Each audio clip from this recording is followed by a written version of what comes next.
Hey friends, welcome back. What I'd like to do is cover, a little bit of history, and then we'll go into Daniel chapter 2, just because Daniel chapter 2 is about history. And so what we'll do is we'll go into Wikipedia and just, click from link to link and build this continuation of time so we have an understanding of historical events. Okay. And to do this, I know in the last video, Daniel being in Babylonian captivity in the 6th century BC. In order to build up that story, we started with Abraham and kind of, built it from there. And so what we'll do is we'll go back to Abraham. Abraham lived sometime around 2000 BC. Okay, and these important things, I'll just, what I'll do? Here we go. I will write them down here. And so Abraham, we'll just put 2000 BC. Circa 2000, meaning around 2000 BC. Abraham would have lived here in the city of Ur of the Chaldees. And at some time in his life, he traveled up the Euphrates and he went to Haran, which would have been somewhere in this area, and lived there until his father died. And when his father died, is when God had called him out of Haran, and he went and settled in the land of Canaan, first settling in Shechem. After a couple hundred years, his descendants are beginning to populate, and you have Jacob's 12 sons. This would have been around 1800 BC. That Jacob's 12 sons, they go into Egypt due to a famine. Okay, and while they're settling in Egypt, as time goes by, they are taken into captivity. Okay, and this brings us up to the story of Moses, when Moses brings Israel out of Egypt back into Canaan, and this would have occurred sometime around Exodus. When Exodus means just to come out of. And so when Moses and the Israelites left Egypt, which is the Exodus, that would have been sometime around 1450 BC. I like to kind of round on the decades when it goes this far back in time.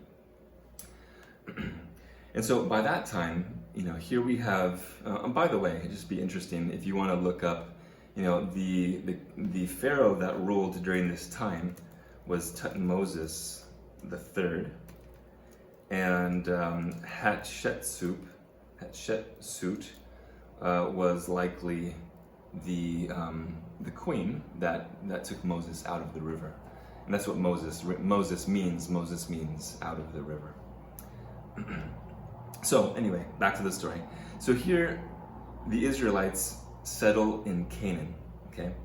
And they would have entered sometime, 40 years after the Exodus, okay? And this would have been known as the time of the Judges, which is what you see in your table of contents as described in the last video, being from the book of Joshua to Ruth. Joshua, Judges, and Ruth. So this is known as the time of the Judges. And this all ended in about 1050 BC, when Saul becomes the first king of Israel. Saul, Israel's first king. Okay.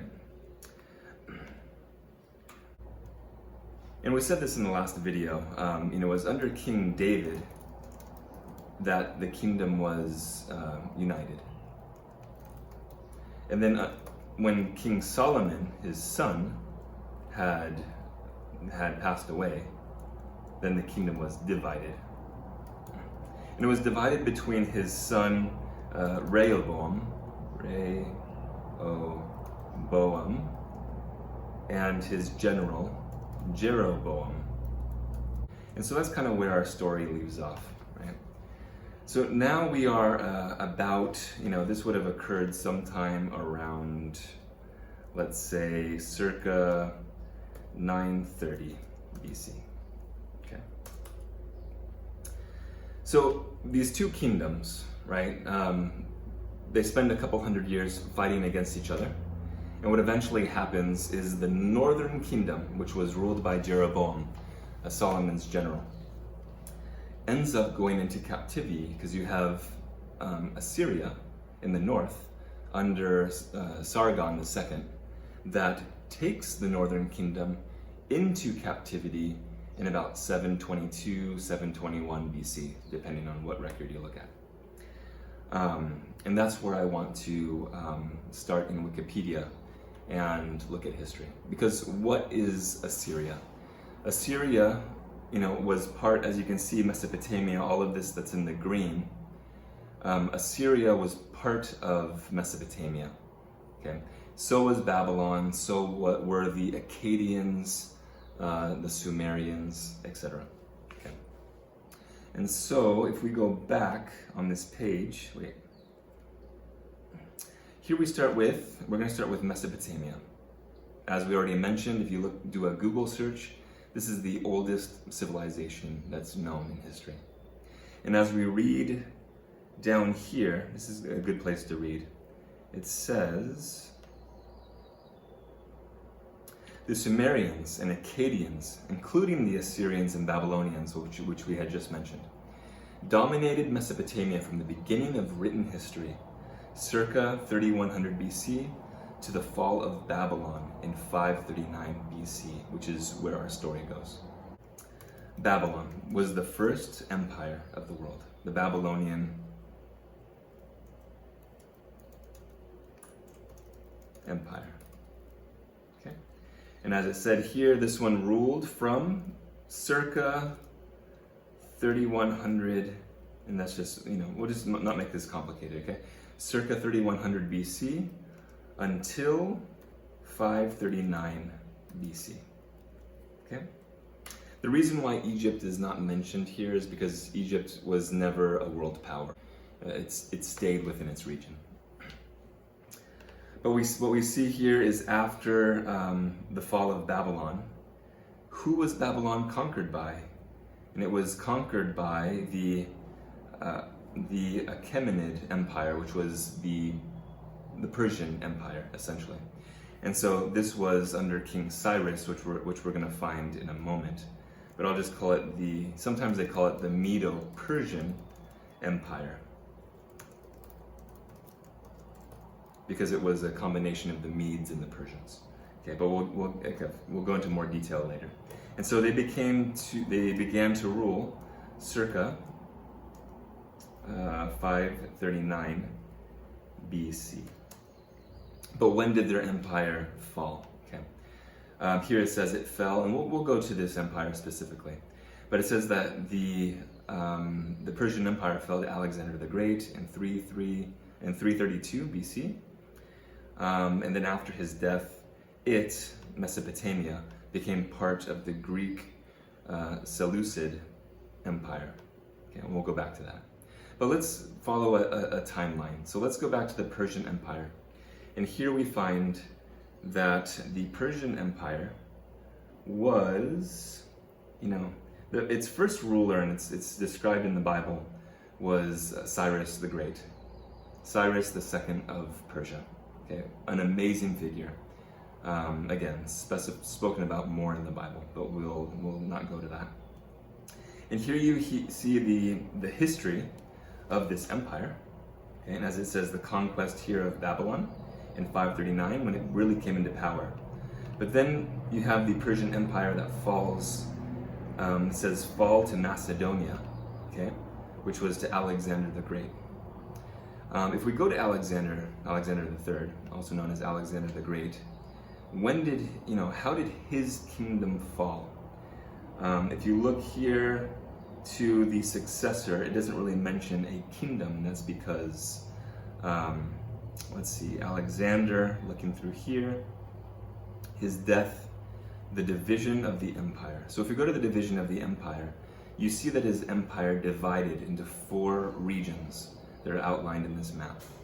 Okay, and so reading through here, it says that Macedonian unity collapsed, and 40 years after, Macedonian unity collapsed, and 40 years after the war between the successors ensued, before the Hellenistic world settled into 4 stable power blocks.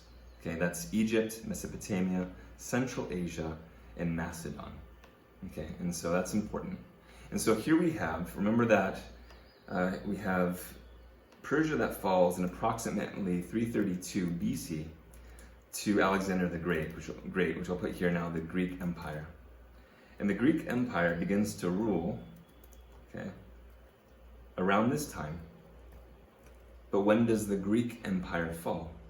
And I should put here, the Greek Empire is divided into 4 blocks, as it mentioned there, and it mentioned the names of the 4 individuals.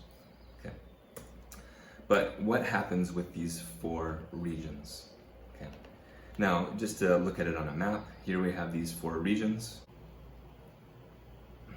But what I want to do from here is we'll go back and we're going to go to the top and we're going to look at Greece in the Roman era. And here we have, let's see, Greece in the Roman era describes the period of Greek history when ancient Greece was dominated by the Roman Republic, the Roman Empire, and the Byzantine Empire. Okay, and so while Greece had its short, claim to fame, the Roman Empire, with time, took over the Greek Empire. And it says here, the Roman era of Greek history began with the Corinthian defeat in the Battle of Corinth in 146 BC. And I think that's a good thing to go with. And you could read further. But 146 BC. So here the Greek Empire falls in 146 BC to the Roman Empire. Okay. And so here we have the Roman Empire. Well, in 146 it's technically the Roman Republic, but quickly becomes the Roman Empire that comes into power. Okay. And as it says over here, let's see, it says here the Roman Empire came into power in 27 BC. But we'll just leave it at this. At 146 BC, Rome comes into power.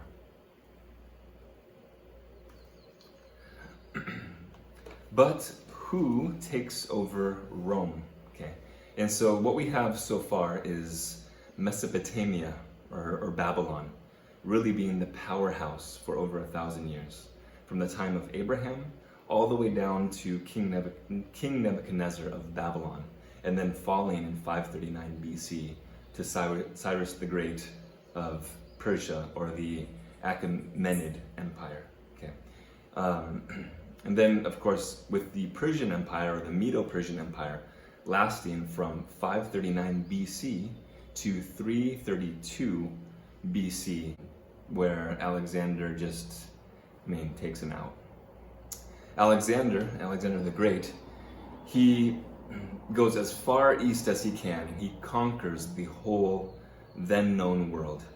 And so he's traveling, walking back to, he's young, he's 32 years old at this time. He's walking back home, and he settles in Babylon. And while he's in Nebuchadnezzar's palace, in the Babylonian palace, there's a lot of speculation on how he died, whether it was alcohol poisoning or appendicitis, etc. But regardless, he didn't really have a successor. And so when Alexander died, the kingdom was, in summary, split between his 4 generals. Okay, and so that's where we had those 4 regions. Okay. That started in 332 BC, and then we came down to 146 BC, when Rome really came into the picture. So now that we're in the Roman Empire, let's jump into the Roman Empire. So if you click here on the Roman Empire, and you see all of the territory that it had conquered, we'll go to its successor. Yeah, and so here we're preceded by the Roman Republic, which we just spoke about, which was 146 BC. And then it was succeeded by the Western Roman Empire and the Eastern Roman Empire. And so Rome was not conquered, it was divided. Okay? And we'll talk more about this later. But I just want to give a little bit of history, and then in the future we'll go into more detail. If you go to the Western Roman Empire, you go down and you see that the Western Roman Empire is succeeded by all of these guys. So again, Rome was not conquered as much as it was divided. And so we have the Kingdom of Italy, the Kingdom of the Visigoths, which is modern day Spain, Kingdom of the Vandals, which I don't know if the Vandals exist anymore, Kingdom of the Franks, modern day France, etc. And so we have these individuals that split the then Roman Empire. But the Roman Empire, I might say it up here, is known for falling in 476, or around this time, in the 470s AD, is when Rome is lost to the Germanic tribes. Okay? But the Eastern Roman Empire, or the Byzantine Empire, still remained in power. Okay? And this brings us to, and I'm just going to go to it, is Justinian. Justinian was the emperor of the Eastern Roman Empire. And he wanted to gain his land back, essentially. And so here they lose land in 476, okay, when Rome was taken over by the Germanic tribes. But here Justinian, and this occurred in about, and we'll look at it actually, in 538, that Justinian wrote a decree, and his decree was essentially to give the Bishop of Rome power over the military. And so this was a church-state, a church and state union. And so I'm going to put in here, State Church of the Roman Empire.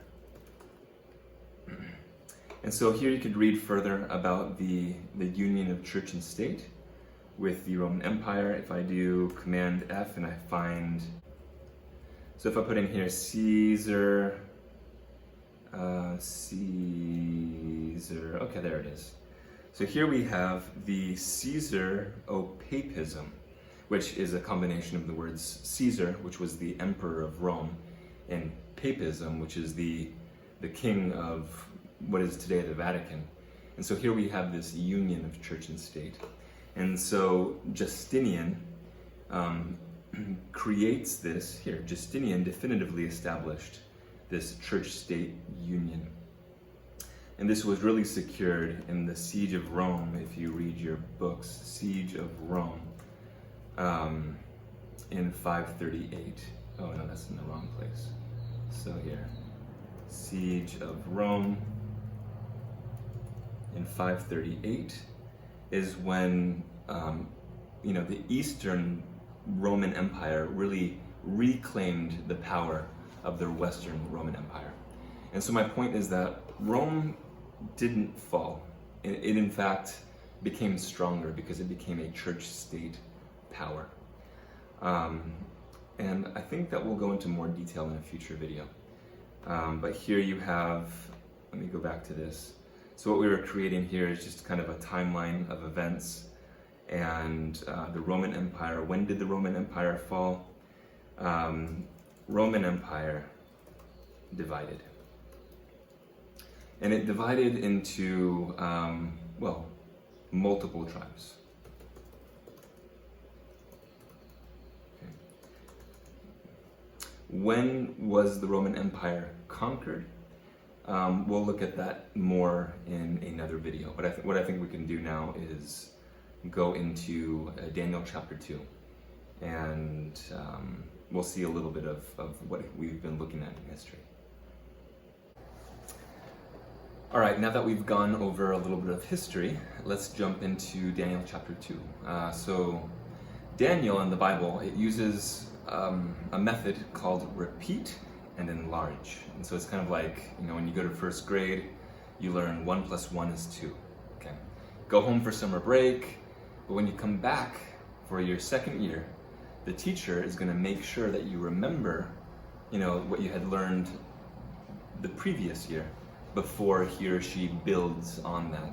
And so Daniel chapter 2 is the same thing. It's very broad, very basic.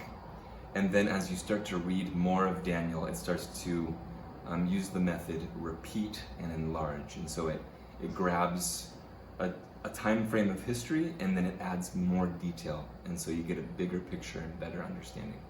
Okay, very simple concept. We're going to read Daniel chapter 2, and then we're going to read Daniel chapter 7. And that's because the Bible is written, much of it is written in a chiastic form, okay? Chiasms, C-H-I-A-S-M, okay? It's beautiful. It's a form of poetry, really, but it's structure in the writing. And so with the book of Daniel, for example, you have chapter 2 that folds onto chapter 7, chapter 3 that folds onto chapter 6, chapter 4 that folds onto chapter 5. And there's more, but I'll say that in the next video. It goes into more patterns, more detail. So let me just read Daniel chapter 2. Please, I really would like people just to read the Bible themselves. I don't know yet if I'll put text up on the screen or not. But starting in verse 1, it says, "In the second year of the reign of Nebuchadnezzar," so this would have been 603 BC. Okay. "Nebuchadnezzar dreamed dreams, wherewith his spirit was troubled, and his sleep brake from him. Then the king commanded to call the magicians and the astrologers and the sorcerers and the Chaldeans, for to show the king his dreams. So they came and stood before the king. And the king said to them, I have dreamed a dream, and my spirit was troubled to know the dream. Then spake the Chaldeans to the king in Syriac, O king, live forever. Tell thy servants the dream, and we will show you the interpretation." Chaldeans were a Semitic branch. It was really, they spoke Aramaic, and so this was a language that was spoken. Syriac Aramaic was spoken in the high courts at this time. The king answered and said to the Chaldeans, "The thing is gone from me. If you will not make known to me the dream with the interpretation, you shall be cut in pieces, and your houses will be made a dunghill.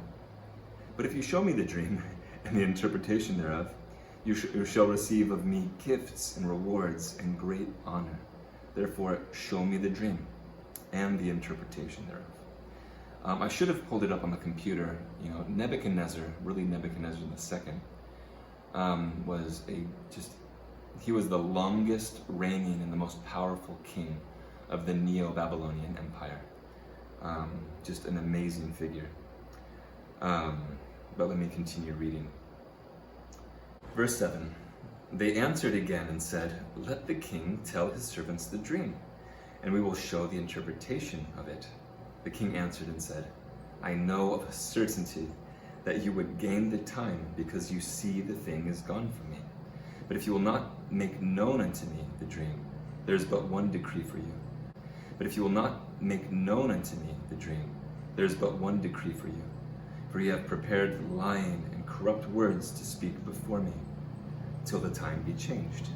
Therefore tell me the dream, and I shall know that you can show me the interpretation thereof." The Chaldeans answered before the king and said, "There is not a man upon the earth that can show the king this matter.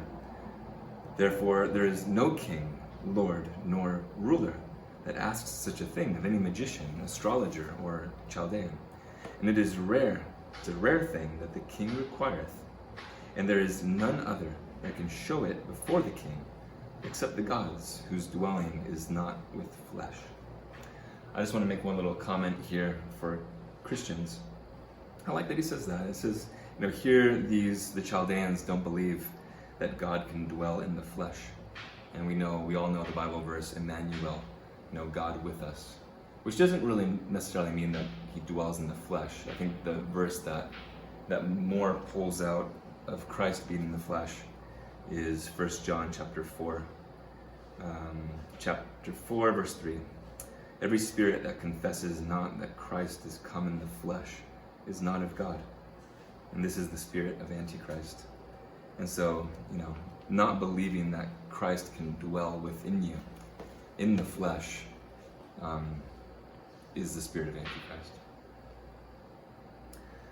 But I'll continue. Verse 12, for this cause the king was angry and very furious, and commanded to destroy all the wise men of Babylon. And the decree went forth that the wise men should be slain, and they sought Daniel and his fellows to be slain.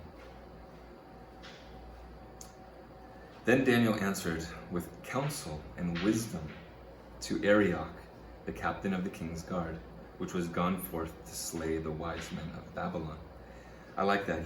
He answered with counsel and wisdom. So he was very, cool-headed. Imagine the captain of the guard coming to slay all the wise men, and you'd have to, really be able to be calm and collected and bring down the situation.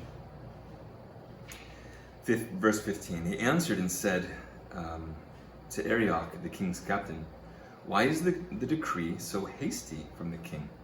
Then Arioch made the thing known to Daniel. Then Daniel went in and desired of the king that he would give him time, and that he would show the king the interpretation. Now remember that Daniel, from chapter 1, he had made a very good impression on the king. And so the fact that Daniel came and asked to be given more time, of course the king in his very upset state agreed to give Daniel a little bit more time. Then Daniel went to his house and made the thing known to Hananiah, Mishael, and Azariah, his companions, that they should desire mercies of the God of heaven concerning this secret, that Daniel and his fellows should not perish with the rest of the wise men of Babylon. Then was the secret revealed unto Daniel in a night vision. Then Daniel blessed the God of heaven. What I like about this is that Daniel wasn't sleepless. Imagine that you are given the decree, or you are said that you're going to be killed tomorrow. Daniel, he slept that night. And so in a night vision, in a dream, he was revealed what Nebuchadnezzar's dream was. And so Daniel exhibited faith. And he also, obviously the first thing he did was thank God right after he was given the answer. Daniel answered and said, blessed be the name of God forever and ever, for wisdom and might are his. And he changeth the times and the seasons. He removeth kings and setteth up kings. He giveth wisdom unto the wise, and knowledge to them that know understanding. I thank thee and praise thee, O thou God of my fathers, who hast given me wisdom and might, and hast made known unto me now what we desired of thee. For thou hast now made known unto us the king's matter. I'm getting bit by bugs. They're drawing blood. Okay. Verse 24. Therefore Daniel went in unto Arioch, whom the king had ordained to destroy the wise men of Babylon. He went and said thus unto him, destroy not the wise men of Babylon. Bring me in before the king, and I will show unto the king the interpretation. Then Arioch brought in Daniel before the king in haste, and said thus unto him, in haste, because Nebuchadnezzar was probably still upset about this whole matter.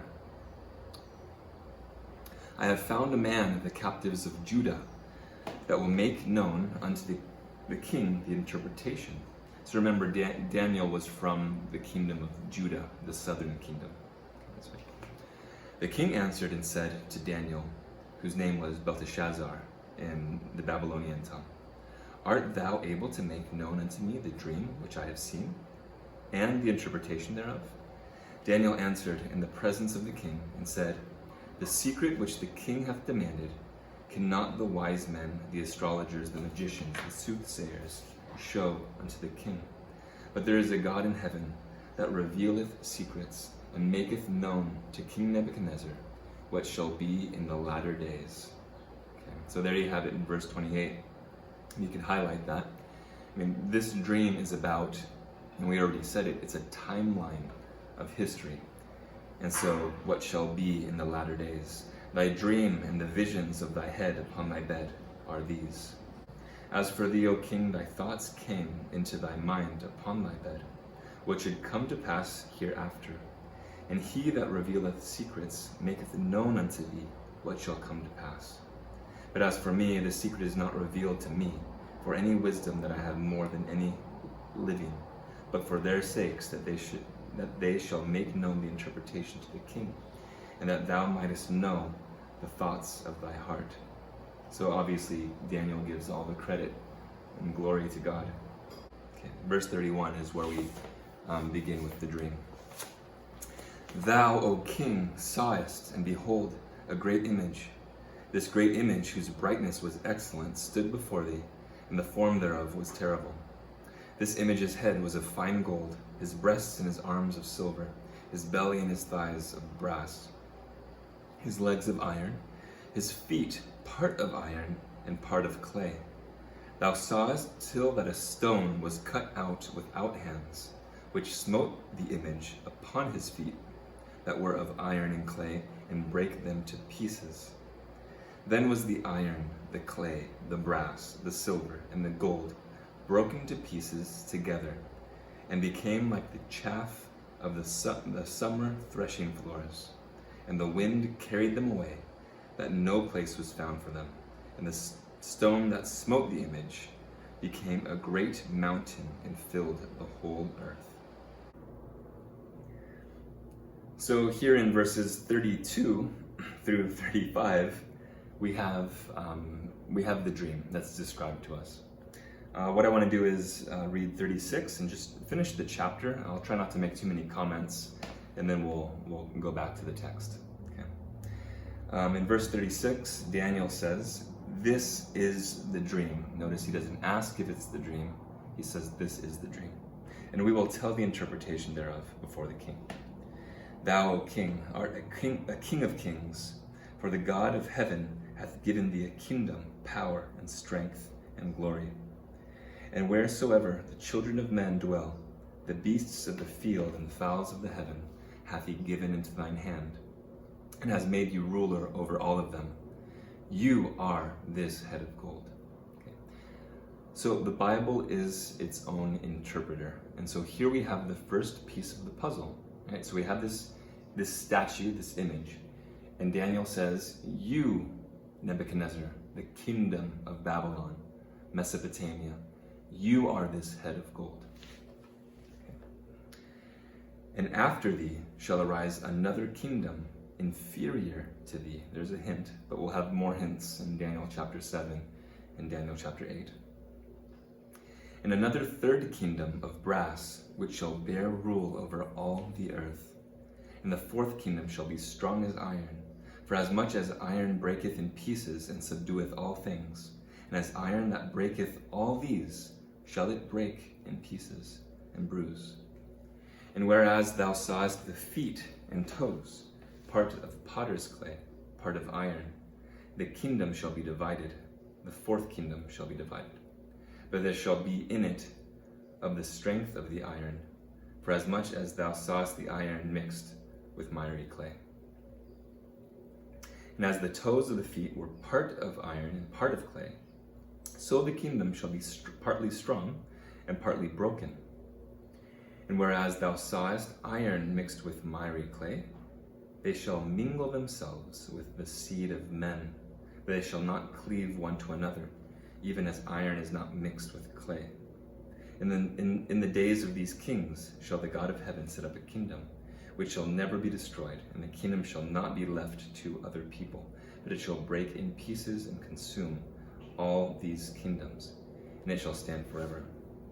For as much as thou sawest that the stone was cut out of the mountain without hands, and that it brake in pieces the iron, the brass, the clay, the silver, and the gold, the great God hath made known to the king what shall come to pass hereafter, and the dream is certain, and the interpretation thereof sure. Then the king, Nebuchadnezzar, fell upon his face, and worshipped Daniel, and commanded that they should offer an oblation and sweet odors unto him. The king answered unto Daniel and said, Of a truth, Your God is a God of gods and a Lord of lords, and a revealer of secrets, seeing thou couldst reveal this secret. Then the king made Daniel a great man and gave him many gifts, and made him ruler over the whole province of Babylon, and the chief of the governors over all the wise men of Babylon. This is a parallel, just to make a little note, of Joseph when he interpreted the dream of Pharaoh and was given, these same gifts. Then Daniel requested of the king, and he set Shadrach, Meshach, and Abednego, which were Hananiah, Mishael, and Azariah. He set them over the affairs of the province of Babylon. But Daniel sat in the gate of the kingdom of the king. There are so many parallels here in the text. We're not going to cover them in this video. There's a lot of, there's a lot of good videos out there that cover different aspects, the sanctuary message, Christ in heaven, different parallels in history and other parts of the Bible. All right, every once in a while I have to edit the video just when motorcycles and different things go by. But we notice in verse 38, Daniel says, "Thou art this head of gold," right? So the Bible is its own interpreter, which is neat because when we talk about the second kingdom, the third kingdom, the fourth kingdom, we're going to see in Daniel chapter 7 and 8 that it directly identifies the second and third kingdom. And then of course more detail is given to the fourth kingdom. Like I said, it's repeat and enlarge. But let's just, obviously we'll read chapter 7 and chapter 8 when we get there. I just want to make some comments here, and we will, when we read 7 and 8, we can turn back to chapter 2 and fill in these little blanks, fill in the notes. But it says, notice in verse 39, it says, "After thee shall arise another kingdom inferior to thee." So there's one little hint, and it's, as we saw in Wikipedia, after the fall of Babylon, they were conquered by the Medes and the Persians. So there were two kingdoms, the Medo-Persians, that had joined forces and conquered Babylon. So they were indeed inferior in their power, their glory. Babylon was conquered by Cyrus the Great, and understanding that history about how he came in through the Euphrates, etc., is something that we will see paralleled and used in the book of Revelation. But the second kingdom is the kingdom of Medo-Persia, or the Achaemenid Empire, as we saw in Wikipedia. And who conquered the Achaemenid Empire? According to online, it was Alexander, essentially. And so here it says, "And another third kingdom of brass, which shall bear rule over all the earth." Well, Alexander the Great conquered the whole then known world. And as he was coming back, he did not have a successor. And while in Babylon, he died, right? He, some say that it was from alcohol poisoning, others say sepsis, from appendicitis. Regardless, he died without a successor, and his kingdom went essentially to his 4 generals that were split into 4 regions. Okay, and we'll see more detail as we read later in Daniel's chapter 7, 8, and 11 regarding the Greek Empire. So this is the brass kingdom, is Greece. And a fourth kingdom shall be strong as iron, for as much as iron breaketh in pieces and subdueth all things, and as iron that breaketh all these, shall it, the kingdom, break in pieces. The fourth kingdom, which is the kingdom that overtook the Greek Empire, it was Rome. Okay? And as we saw in the statue, here we have the statue, and the statue has now 2 legs of iron. And we saw that the Roman Empire was divided first into the Western and the Eastern Roman Empire. And so that's where we have the 2 legs of Rome. But then what happens? Justinian, okay, who was of the Eastern Empire, Justinian the First, he gives a decree, Justinian decree, and he gives, they regain their possession, power over Rome, and so they reclaim the Western Roman Empire. And then the Bishop of Rome is given church-state power, as we saw the Caesaro-Papism, okay, Caesar and paper, emperor and pope, okay, given church-state power, okay, essentially. And then after that, the kingdom is divided into several tribes, which, again, still considered the Roman Empire. So this are the toes. What we're going to learn is that the clay, as it says here, the toes were partly of iron and partly of clay. Okay? It says here, if you go to Isaiah 64, verse 8, clay is likened to God's people. But this is miry clay, it's dirty clay. And if you notice that this clay is destroyed along with the other metals. So this is not God's people. When the iron and clay try to mix but don't stick together, this is church-state union. This is Caesaro-papal power, as we saw in Wikipedia. Because it says here, and again, you just have to read this thing over and over again and let it sink, and it gets more fuller and fuller, especially when we start to read these other more detailed chapters.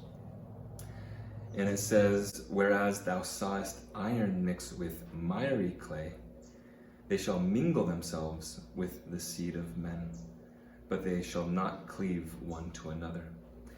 And this kind of parallels Genesis, I don't know if it's chapter 6, where you have, the line of Seth. They were referred to as the sons of God, and they mingled with the daughters of men, the seed of men.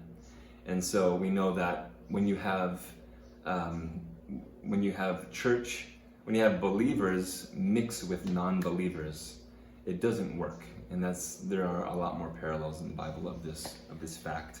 But here you have miry clay that's mixing with iron. You have apostate, or compromised Christianity that mixes with the Roman Empire, and it does not stick. Okay.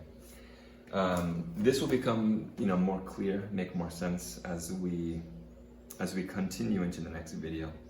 But what I just want to do is build a foundation, and what we have here is, the head of gold being Babylon, the chest, with the arms being of Medo Persia, the chest of silver, the waist of Greece, and then you have the legs of iron being essentially the Western and Eastern Roman Empire, just the Roman Empire. And then it divides into iron and clay, just as we know that the Roman Empire divided into several tribes, into a church-state power.